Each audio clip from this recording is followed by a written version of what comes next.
Assalamualaikum warahmatullahi wabarakatuh. Kepada yang terhormat Ibu Yulianti, Magister Pendidikan Islam, mata kuliah Al-Quran Hadis, dan teman-teman kelas PGMIA yang berbahagia. Saya Rahmona Aprianti, NPM 20111000141, bersama kedua teman saya, Meli Agustin dan Haikal, akan membawakan materi mengenai Muhkam dan Mutasyabih. Berikut pemaparan materi dari kami. Kata Muhkam berasal dari kata Islam yang secara bahasa berarti keutuhan, kesempurnaan, keseksama,an dan pencegahan. Namun semua pengertian ini pada dasarnya kembali kepada makna pencegahan. Secara bahasa juga dapat berarti memutuskan antara dua hal atau lebih perkara. Sedangkan mutasyabih secara bahasa berasal dari kata sabaha, yakni bila salah satu dari dua hal serupa dengan yang lainnya. Mutasyabih sama juga dengan kata tasyabaha dari isi tabaha yang berarti dua hal yang masing-masing menyerupai yang lainnya. Secara istilah Dr. Amir Aziz dalam Dirasat fi Ulum Al-Quran menginventasi 6 definisi muhkam dan mutasyabih. Di antaranya, satu definisi dari Dr. Amin dinyatakan sebagai pendapat ahli sunnah, muhkam dan muhkamat adalah ayat bisa dilihat dari kesannya dengan gamblang atau dengan melalui takwil, karena ayat yang perlu ditakuti itu mengandung pengertian lebih dari satu kemungkinan. Dua definisi dari Ibnu Abbas. Muhkam adalah ayat yang penakwilannya hanya mengandung satu makna, sedangkan mutasyabihat adalah ayat yang mengandung bermacam-macam pengertian. 3. Muhkam adalah ayat yang maknanya rasional. 4. Ayat-ayat Al-Quran yang muhkam adalah ayat yang nasak dan mengandung pesan pernyataan halal, haram, hadud, faraid, dan semua yang wajib diimani dan diamalkan. 5. Ayat-ayat muhkam adalah ayat yang mengandung halal dan haram. 6. Ayat-ayat muhkam adalah ayat yang tidak ternasak atau tidak mansukh. Jika semua definisi muhkam tersebut dirangkum, maka pengertiannya ialah lafal dan ayat yang artinya dapat diketahui dengan jelas dan kuat secara berdiri sendiri tanpa ditakwilkan karena susunan tertibnya tepat dan tidak mustikil, karena pengertiannya masuk akal sehingga dapat diamalkan karena tidak dinasak.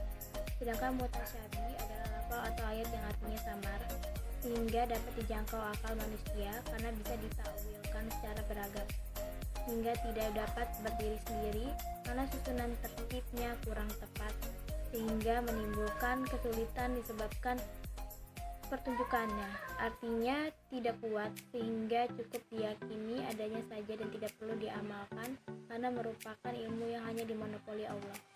TIN NPM 20111100450. Di sini saya akan melanjutkan materi dari Rahmona, yaitu jenis muhkam dan mutasyabih. Muhkam dan mutasyabih masing-masing dapat dibagi ke dalam dua kategori, yaitu muhkam li zatihi dan muhkam li ghairihi. Muhkam li zatihi adalah ayat-ayat yang sudah dinasak pada masa Rasulullah SAW. Sedangkan muhkam li ghairihi adalah ayat-ayat yang belum dinasak pada masa Rasulullah SAW. Mutasyabih juga memiliki dua bentuk, yaitu mutasyabih ayat yang terdapat dalam lafal huruf berupa huruf-huruf pada permulaan beberapa surah dalam Al-Quran, dan mutasyabih yang terdapat dalam mafhum ayat seperti yang terdapat pada ayat-ayat yang berbicara tentang sifat-sifat Allah. Selanjutnya, perbandingan jumlah ayat muhkam dan mutasyabih. Antara muhkam dan mutasyabih terdapat banyak perbedaan, namun yang terpenting di antaranya yaitu 1. Muhkam adalah ayat yang mudah diketahui maksudnya. Lafal yang artinya dapat diketahui dengan jelas dan kuat secara berdiri sendiri tanpa ditakwilkan karena sesuai tertibnya tepat dan pengertiannya masuk akal sehingga dapat diamalkan. 2. Mutasyabih adalah lafal yang dapat diketahui dengan memerlukan penjelasan ayat-ayat lain. Lafal Al-Quran yang artinya samar, sehingga tidak dapat dijangkau oleh akal manusia. Yang ketiga, ayat-ayat mutasyabih yang tidak dapat diketahui oleh seluruh umat manusia kecuali Allah Subhanahu wa Ta'ala. Yang keempat, ayat-ayat mutasyabihat yang dapat diketahui oleh semua orang dengan jelas, pembahasan dan pengkajian yang mendalam. Yang kelima, ayat-ayat mutasyabihat yang hanya dapat diketahui oleh para pakar ilmu dan sains, bukan oleh manusia, bukan oleh semua orang, apalagi orang awam. Terima kasih. Assalamualaikum warahmatullahi wabarakatuh. Nama Haikal Dataru, NPM 201100361. Saya akan menjelaskan tentang hikmah ayat-ayat muhkam dan mustabiyah. 1. Hikmah ayat-ayat muhkam. Adanya ayat-ayat muhkamat dalam Al-Quran jelas banyak faedah atau hikmah yang tergantung di dalamnya bagi umat manusia sebagai berikut. 1. Menjadi rahmat bagi manusia, khususnya orang yang kemampuan bahasa Arabnya lemah. Dengan adanya ayat-ayat muhkam yang sudah jelas arti maksudnya, sangat besar arti dan faedahnya bagi mereka. B. Memudahkan manusia mengerti arti dan maksudnya, juga memudahkan mereka dalam menghayati makna agar mudah mengamalkan pelaksanaan ajaran-ajarannya. 3. Mendorong umat untuk giat memahami, menghayati dengan mengamalkan isi kandungan Al-Quran, karena hafal dan ayat-ayatnya sudah mudah diketahui, gampang dipahami, dan jelas pula untuk diamalkan. 4. Menghilangkan kesulitan dan kebingungan umat dalam mempelajari isi ajarannya, karena lafal ayat-ayat dengan sendirinya sudah dapat menjelaskan arti maksudnya, tidak menunggu penafsiran atau penjelasan dari lafal ayat surat yang lain. 5. Mempelancar usaha penafsiran atau penjelasan maksud dengan ayat-ayat Al-Quran.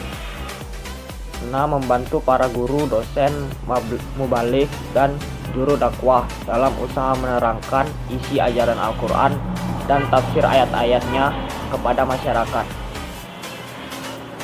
7. Mempercepat usaha tahfizu Al-Quran, sebab ayat yang mudah diketahui artinya itu lebih mudah penghafalannya. 2. Hikmah ayat-ayat mutasyabihat. Adanya ayat-ayat mutasyabihat dalam Al-Quran membawa faedah atau hikmah yang banyak juga, bahkan lebih banyak dari hikmah ayat-ayat yang muhkamat. Rahmat Allah Subhanahu wa Ta'ala, sebab sifat dan zat Allah Subhanahu wa Ta'ala itu tampakkan kepada manusia yang lemah itu. Karena itu Allah menyamarkan sifat dan zatnya dalam ayat-ayat mutasyabihat. Itu adalah jelas merupakan rahmat Allah Subhanahu wa Ta'ala yang besar bagi manusia. B. Ujian dan cobaan terhadap kekuatan iman umat manusia.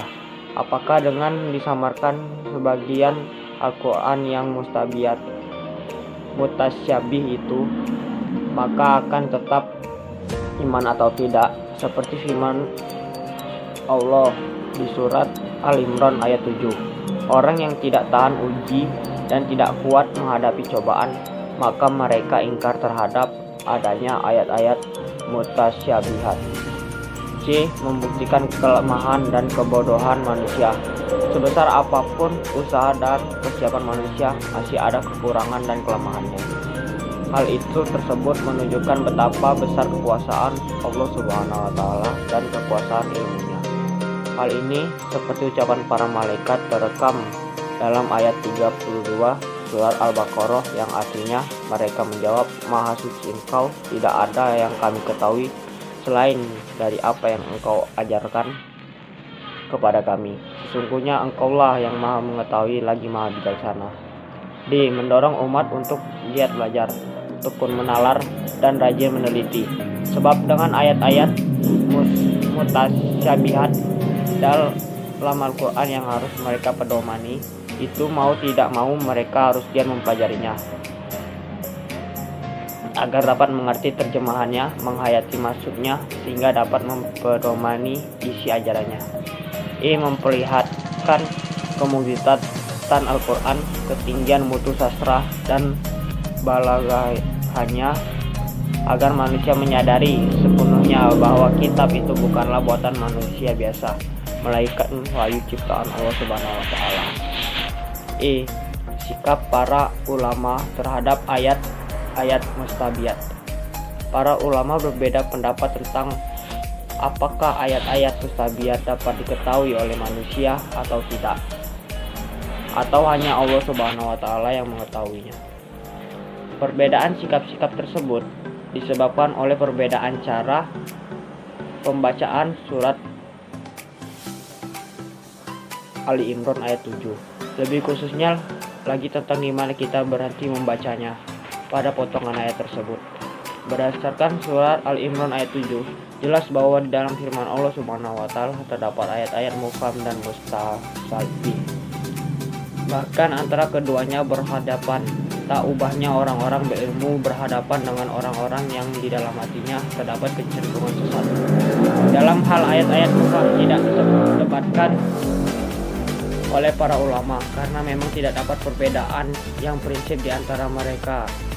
Namun yang menjadi persoalan di kalangan para pakar adalah mengenai yang disebutkan oleh term yang kedua yang diistilahkan kepada dalam Al-Quran dengan mustahabihat itu. Dari sinilah muncul persoalan, dapatkah manusia mengetahui makna dan maksud dari ayat mutasabihat itu? Dan dalam menjawab persoalan tersebut, para ulama terbagi menjadi 3 kelompok, yaitu kelompok pasif, aktif, dan aktif pasif. Berangkat dari intersepsi, arti maksudnya tidak menunggu penafsiran atau penjelasan dari lafal ayat surat yang lain. 5. Mempelancar usaha penafsiran atau penjelasan maksud dengan ayat-ayat Al-Quran. 6. Membantu para guru, dosen, mubaligh, dan juru dakwah dalam usaha menerangkan isi ajaran Al-Quran dan tafsir ayat-ayatnya kepada masyarakat. 7. Mempercepat usaha tahfizu Al-Quran, sebab ayat yang mudah diketahui artinya itu lebih mudah penghafalannya. 2. Hikmah ayat-ayat mutasyabihat. Adanya ayat-ayat mutasyabihat dalam Al-Quran membawa faedah atau hikmah yang banyak juga, bahkan lebih banyak dari hikmah ayat-ayat yang muhkamat. Rahmat Allah Subhanahu wa taala, sebab sifat dan zat Allah Subhanahu wa taala itu tampakkan kepada manusia yang lemah itu. Karena itu Allah menyamarkan sifat dan zatnya dalam ayat-ayat mutasabihat. Itu adalah jelas merupakan rahmat Allah Subhanahu wa taala yang besar bagi manusia. B. Ujian dan cobaan terhadap kekuatan iman umat manusia. Apakah dengan disamarkan sebagian Al-Quran yang mutasyabih itu, maka akan tetap iman atau tidak? Seperti firman Allah di surat Al-Imran ayat 7. Orang yang tidak tahan uji dan tidak kuat menghadapi cobaan, maka mereka ingkar terhadap adanya ayat-ayat mutasyabihat. C. Membuktikan kelemahan dan kebodohan manusia.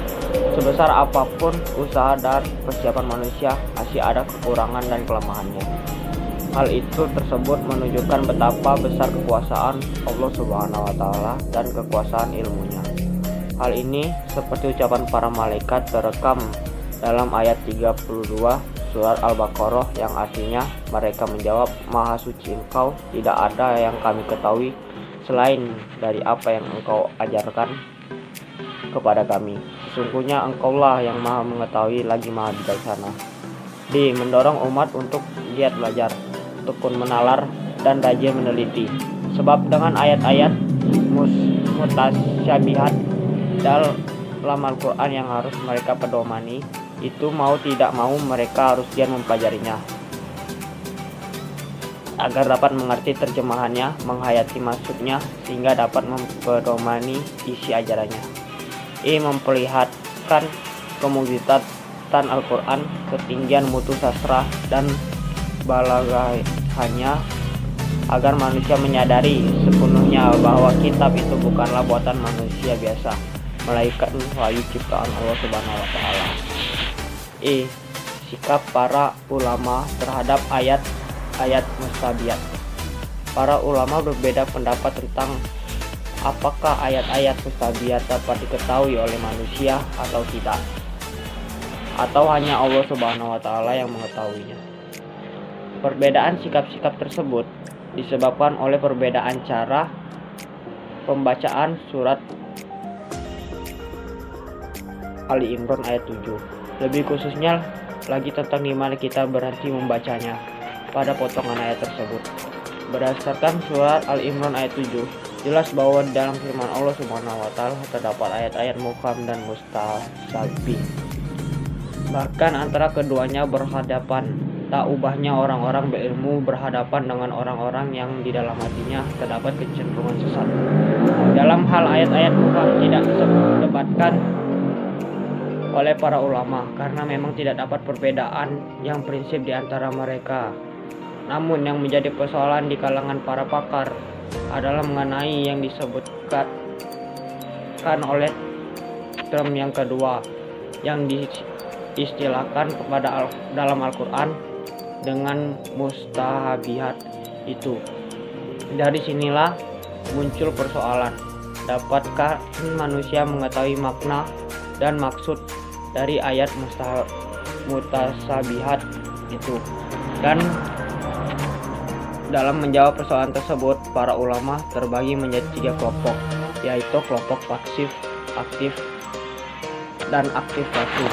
Jika berhenti wakaf membaca setelah lafal al-jalalah, maka pengertiannya adalah tidak ada mengetahui ayat-ayat mutasyabihat itu kecuali Allah Subhanahu wa taala. Tetapi jika membaca diteruskan, artinya tidak berhenti setelah lafal jalalah, maka pengertiannya menjadi tidak ada yang mengetahui ayat-ayat mutasyabihat itu kecuali Allah Subhanahu wa taala dan orang-orang yang mendalam ilmunya.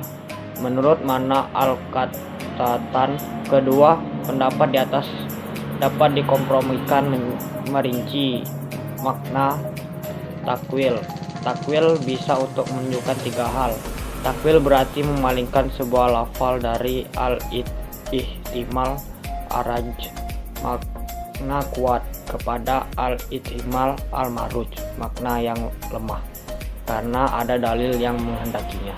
2. Takwil berarti tafsir, yaitu menjelaskan lafal-lafal sehingga maknanya dapat dipahami. 3. Takwil berarti hakikat sesuatu yang disampaikan dalam pembicaraan. Para ulama berpendapat bahwa takwil ayat-ayat mutasyabihat hanya dapat diketahui oleh Allah Subhanahu wa taala. Memahami takwil sebagai hakikat tersebut, misalnya tentang hakikat zat Allah Subhanahu wa taala, bagaimana hakikat nama-nama dan sifat-sifat Allah Subhanahu wa taala, tentang hari akhir dan masalah gaib lainnya. Hanya Allah Subhanahu wa taala yang mengetahui hakikat sebenarnya. Sedangkan para ulama yang memahami bahwa takwil ayat-ayat mutasyabihat oleh orang-orang mendalam ilmunya, memahami takwil adalah tafsir yang menjelaskan maksud kata-kata sehingga dapat dipahami.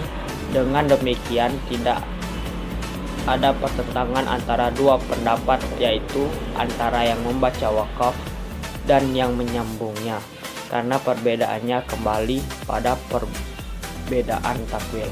Sekian dari saya akhiri. Wassalamualaikum warahmatullahi wabarakatuh. Baiklah, sekian pemaparan materi dari kami mengenai muhkam dan mutasyabih. Mohon maaf jika ada kesalahan kata atau pengucapan. Kepada Allah saya mohon ampun. Wabillahi taufiq wal hidayah. Wassalamualaikum warahmatullahi wabarakatuh.